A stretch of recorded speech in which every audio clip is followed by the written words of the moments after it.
রাসূল করিম সাল্লাল্লাহু আলাইহি ওয়াসাল্লাম বলেন, যেই মজলিসে আল্লাহ এবং রাসূলের বরত্ব সম্পর্কে আলোচনা হয় না, যেই মজলিসে আল্লাহ এবং তার রাসূলের শান সম্পর্কে আলোচনা হয় নাই, দুনিয়ার সবচেয়ে বড় মজলিস সেটা হইতে পারে। সেখানে রাজনীতিবিদ অংশগ্রহণ করতে পারে, অরাজনৈতিক অংশগ্রহণ করতে পারে, কিন্তু যেই মজলিসের মধ্যে আল্লাহ এবং তার রাসূলের আলোচনা হয় না, রব্বুল আলামিনের কাছে ওই মজলিসের কোনো গ্রহণযোগ্যতা নাই, কোনো গ্রান্টেড ওই মজলিসের নাই। কিন্তু রব্বুল আলামিন বলেন, কিন্তু অল্প হোক, সংখ্যায় অল্প হোক, কিন্তু আল্লাহ তাআলার বরত্বের কথা শুনে রাসূল করিম সাল্লাল্লাহু আলাইহি ওয়াসাল্লামের শান এবং মান সম্পর্কে আলোচনা চলে। লক্ষ কোটি মানুষের চাইতে দ্বীনের এই অল্প সংখ্যক মানুষ যারা দ্বীনের কথা শ্রবণ করতেছে, যারা আল্লাহর দ্বীনের কথাগুলোকে শুনতেছে, তাদের দাম আল্লাহ তাআলার কাছে অনেক অনেক গুণে বেশি। সুবহানাল্লাহ। হ্যাঁ, এই জন্য আল্লাহ তাআলার কথা, কার কথা? আল্লাহ তাআলার কথা। এটা আমার কোনো ব্যক্তিগত কথা নয়।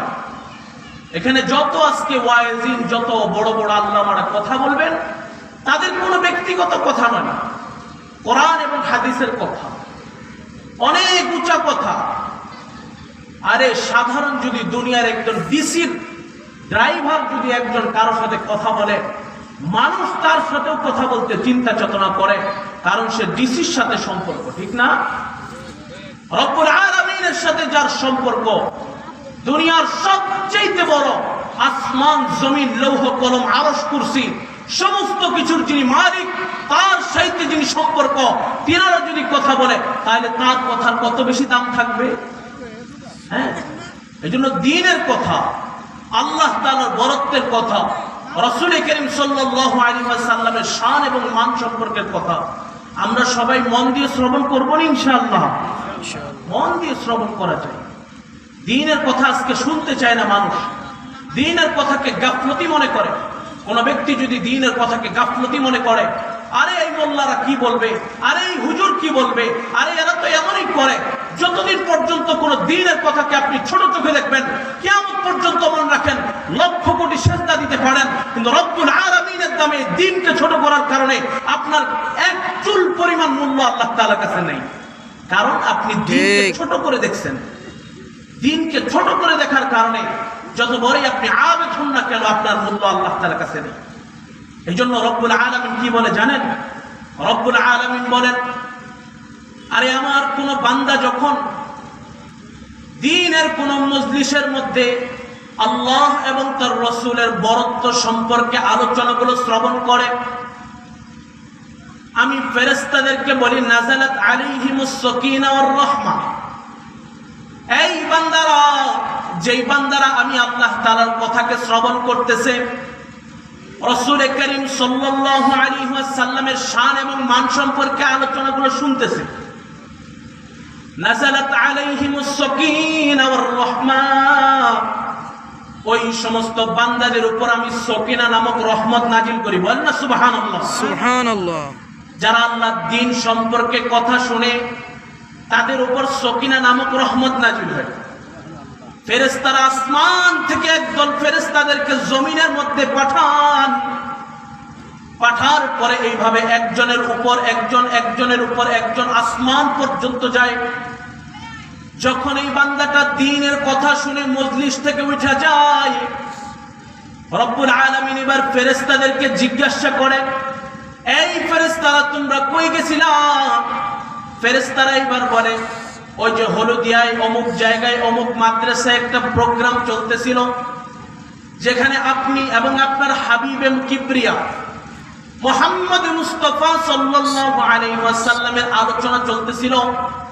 সেই মজমার মধ্যে যাই আমি কথাগুলোকে শ্রবণ করতেছিলাম। ফেরেশতাদেরকে এবার বলেন তারা কি চায়? ফেরেশতারা এবার আল্লাহ তাআলাকে বলে, আল্লাহ ওরা কিছুই চায় না, তাদের জিন্দেগীর সমস্ত গুনাহগুলো তারা মাফ করতে চায়। সুবহানাল্লাহ। এবারে রব্বুল আলামিন ফেরেশতাদেরকে বলেন, এই ফেরেশতারা, আচ্ছা তারা কি কোনোদিন আমি আল্লাহকে দেখছে? বলে না, আল্লাহ কোনোদিন আপনাকে দেখে নাই। এই তারা কি আমার হাবিব কিবরিয়া মুহাম্মদুর রাসূলুল্লাহ সাল্লাল্লাহু আলাইহি ওয়াসাল্লামকে দেখছে? ফেরেশতারা বলে না, আপনার হাবিবকেও তারা দেখে নাই, তো তারপর আমাকে দেখে নাই, আমার হাবিবকে দেখে নাই, তারপরও তারা জিন্দেগির গুনাহ মাফ করতে চায়। যাও ফেরেশতা যারা শুরু থেকে নিয়ে শেষ পর্যন্ত আমি আল্লাহ এবং আমার হাবিব কিবরিয়া মুহাম্মদুর রাসূল করিম সাল্লাল্লাহু আলাইহি ওয়াসাল্লামের কথাগুলো শ্রবণ করছে, ওই বান্দা যখন শেষ করে উঠবে, ওই বান্দার জিন্দেগির সমস্ত গুনাহগুলো আমি আল্লাহ তাআলা মাফ করে দিব। একবার দেখেন রব্বুল আলামিন কত বেশি আমাদেরকে ভালোবাসেন। আমরা এখানে দেখতেছি না যে আমাদের এখানে কতগুলো ফেরেশতারা বেষ্টন করে রাখছেন, বড় বড় আকাবিররা, বড় বড় ওয়াইদিনরা, বড় বড় আল্লাহওয়ালারা এগুলো দেখতে পাইতেন যে মানুষ যারা আল্লাহ তাআলার কথা শুনে, রাসূল করিম সাল্লাল্লাহু আলাইহি ওয়াসাল্লামের দ্বীনের কথাগুলো শ্রবণ করে, তো ফেরেশতারা এই মজলিসগুলোকে বেষ্টন করে রাখে।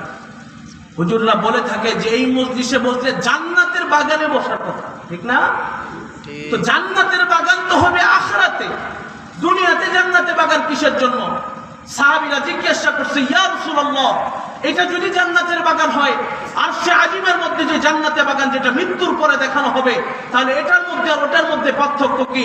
রব্বুল আলামিন বলতেছে, আরে বান্দা, দুনিয়ার মধ্যে তো এটা দেখতে পাইতেছ, এটার মধ্যে তোমরা দেখতে পারতেছো না যে ফেরেশতারা তোমাদেরকে বেষ্টন করে রাখছে। আরশে আজিমের দিনে যেদিন তুমি জান্নাতবাসী হবা, সেই দিন তোমার জান্নাতের সমস্ত নাজ নিয়ামতগুলো দেখায় দেওয়া হবে। হ্যাঁ, এই জন্য অনেক বেশি দাম। কিন্তু মানুষ আজকে দ্বীনের কথা শ্রবণ করতে চায় না, মানুষ আজকে আল্লাহ তাআলাকে চিনতে চায় না, সেই রাসূলের দিক নির্দেশনা মোতাবেক দ্বীনের উপর চলতে চায় না। কারণ মানুষ নোংরা জিনিস পছন্দ করে, দামি জিনিস পছন্দ করে না, মানুষ গান্দা জিনিস পছন্দ করে, জৌহার মণিমুক্তা জিনিস মানুষ পছন্দ করে না। আজকে মানুষ গুনাহের সাথে সম্পৃক্ত। আজকে মানুষ যেখানে বেহায়াপনা, উলঙ্গপনা, সেই জায়গার মধ্যে মানুষকে ডাকতে হয় না, শুধু পার্টির আয়োজন করছে, হাজার যুবক সেইখানে চলে যায়। কিন্তু এক মাস পর্যন্ত মাহফিলের আলোচনা চলে, অমুক এলাকায় মাহফিল হবে, অমুক আলেম এসে বয়ান করবে, দ্বীন সম্পর্কে আলোচনা করবে, কিন্তু যুবকরা আসতে চায় না। কারণ কি? সেখানে নর্তকী নাই, বেহায়াপনা নাই, অশ্লীলতা নাই, যার কারণে যুবকরা আসতে চায় না, ঠিক না? কারণ কি? মানুষ দ্বীনের দিকে গাফলতি করে, আর যেটা বদ্দিন সেটাকে মানুষ যখন গ্রহণ করবে, কিয়ামত পর্যন্ত যত যুবক, যত নারী, যত আলেম এই দ্বীনের মাহফিলগুলোকে গুরুত্ব সহকারে না দিবে, কিয়ামত পর্যন্ত সেই যুবক যদি হজ করতে পারে, 100 হজও যদি করে, সারা রাত নফল নামাজও পড়ে, কিন্তু দ্বীনের দিকে মহব্বত না রাখে, দুনিয়ার সাথে সম্পর্ক রাখে, সে ব্যক্তি কোনোদিনও জান্নাতে যেতে পারবে না। বুঝে আসছে কথা আমার? হ্যাঁ, আমার কথাগুলো একটু ব্যতিক্রম, কথাগুলো শুনেন। মানুষ দেখেন গুনার দিকে কিভাবে ধাবিত হয়। কিছুদিন আগে 31st নাইট গেছে, দেখছেন না আপনারা? কয়জন মানুষকে মাইকিং করে ডাকা হয়েছে সেই ময়দানের মধ্যে? হাজার মায়ের সন্তান জড়িত হয়েছে কিনা? হাজার মায়ের সন্তান সেদিকে নিজের সতীত্ব হারাইছে কিনা? হাজার মায়ের সন্তান সেদিকে শরাব পান করছে, মদ, গাঞ্জা, ইয়াবা, ফেন্সিডিল সমস্ত কিছু পান করছে। এদের দিকে পান করার জন্য কাউকে আহ্বান করতে হয়েছে? না, কেউ তাদেরকে আহ্বান করে নাই। কিন্তু দ্বীনের মজলিসের মধ্যে আরে 1 মাস থেকে মাইকিং করতেছে, পোস্টার বিলি করতে হয়েছে, হাজার হাজার ছাত্রদের দ্বারা দাওয়াত পৌঁছানো হয়েছে, তারপরে মজলিসের মধ্যে লোক নেই কেন? কিসের জন্য লোক নাই? তুমি মুসলমান হয়ে তুমি ইহুদি খ্রিস্টানের সমস্ত জিনিসকে সাপোর্ট করো, কিন্তু মুসলমান হয়ে তুমি ইসলামকে সাপোর্ট করো না। তুমি নামদারি মুসলমান ছাড়া আর কিছু নও।